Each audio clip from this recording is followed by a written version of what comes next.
नमस्कार, आप देख रहे हैं लाइव स्पेशल और मैं हूं आपके साथ मनीष यादव। ग्वालियर की 3 विधानसभा सीटों पर उपचुनाव है, जिनमें स्वयं ग्वालियर, ग्वालियर पूर्व और डबरा विधानसभा शामिल है। डबरा विधानसभा से भाजपा की प्रत्याशी इमरती देवी को आइटम कहे जाने से लेकर मथुरा में भगवान श्री कृष्ण के मंदिर तक सारे सवालों का जवाब देने के लिए मेरे साथ ग्वालियर भाजपा जिला अध्यक्ष श्री कमल माखी जानी जी मौजूद हैं। मैं इनसे पूछता हूँ। कांग्रेस के वरिष्ठ नेता कमलनाथ जी ने इमरती देवी को आइटम कह दिया, क्या ये महिलाओं की सम्मान के प्रति कैसा भाव है?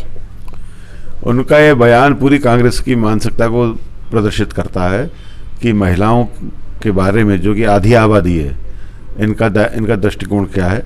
एक दलित महिला को जब नवरात्र के पवित्र त्यौहार चल रहे हों, हम भारतीय संस्कारों में हम नारी शक्ति की पूजा करते हैं, नवरात्र हम शक्ति माँ की पूजा करते हैं, उस समय आप दलित महिला का ऐसा अपमान कर रहे हो।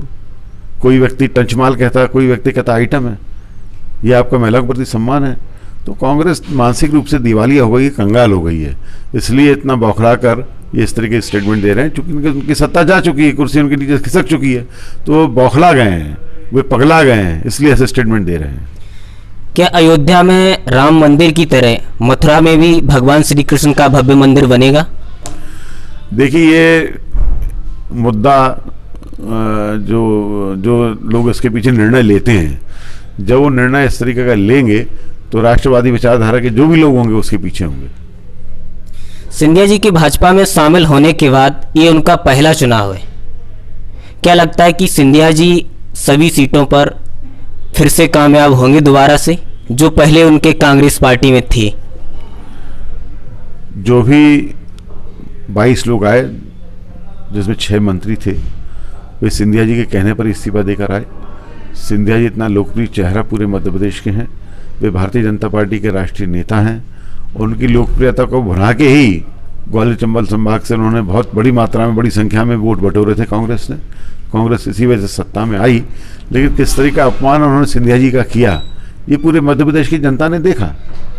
तो निश्चित तौर पर सिंधिया जी सारी सीटों पर जा रहे हैं, बहुत ही परिश्रम कर रहे हैं, और वो बातें बता रहे हैं जो उनके साथ में बीती है, जो उनकी आप बीती है, वो जनता के सामने ला रहे हैं कि हम कैसे जनता के लिए लड़े, और जनता के से किए वादों को जब वो निभा नहीं रहे थे कमलनाथ जी की सरकार, तो वो फिर से जनता की अदालत में आए हैं और जनता उनके साथ न्याय करेगी। विपक्ष लगातार आरोप लगाता रहा है कि मध्य प्रदेश में केंद्र सरकार और राज्य सरकार दोनों मिलकर कोरोना का कोई हल नहीं ढूंढ पा रहे हैं, क्या कहेंगे आप इसके बारे में?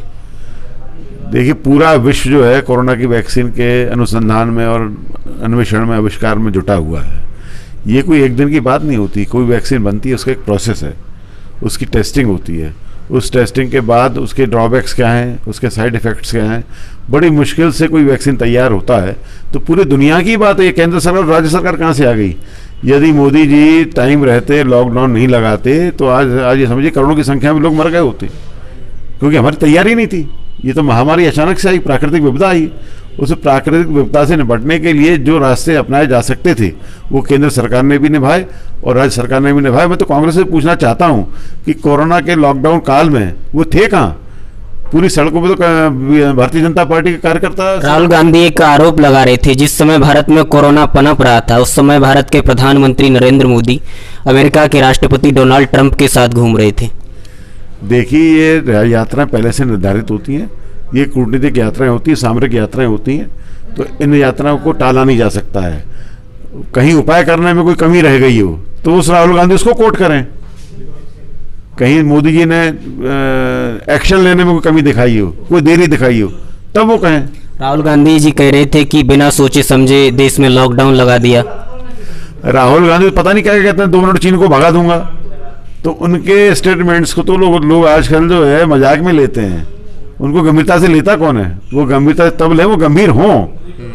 वो इस तरीके के स्टेटमेंट देके हमारे स्टार प्रचारक सिद्ध हो रहे हैं।